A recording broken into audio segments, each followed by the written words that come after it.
പ്രമേഹത്തിനെതിരെയുള്ള ബോധവൽക്കരണത്തിന്റെ ഭാഗമായാണ് ദുബായ് സബീൽ പാർക്കിൽ വാക്ക് four wellness എന്ന കൂട്ടനടത്തം സംഘടിപ്പിച്ചത്.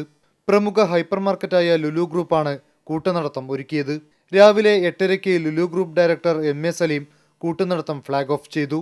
കാലത്തു തന്നെ ആവേശപൂർവ്വമായാണ് ജനം സബീൽ പാർക്കിലേക്ക് ഒഴുകിയെത്തിയത്. സ്ത്രീകളും കുട്ടികളുമടക്കം വിവിധ രാജ്യക്കാരായ 10,000-ഓളം പേർ പ്രമേഹത്തിനെതിരായ സന്ദേശമുള്ള നീല ടീഷർട്ടും വെളുത്ത തൊപ്പിയുമണിഞ്ഞ് വാക്ക് ഫോർ വെൽനസ് എന്ന കൂട്ടനടത്തത്തിൽ പങ്കെടുത്തു. കൂട്ടനടത്തത്തിന്റെ ഭാഗമായി ചെണ്ടമേളവും അരങ്ങേറി.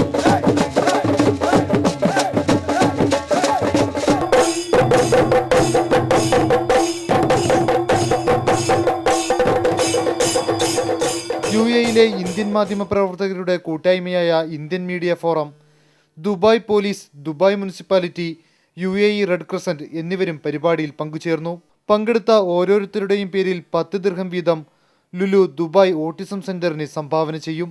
കൂട്ടനടത്തത്തിനൊപ്പം കുട്ടികൾക്കും കുടുംബാംഗങ്ങൾക്കുമായി വിവിധ പരിപാടികളും സബീൽ പാർക്കിൽ സംഘടിപ്പിച്ചിരുന്നു.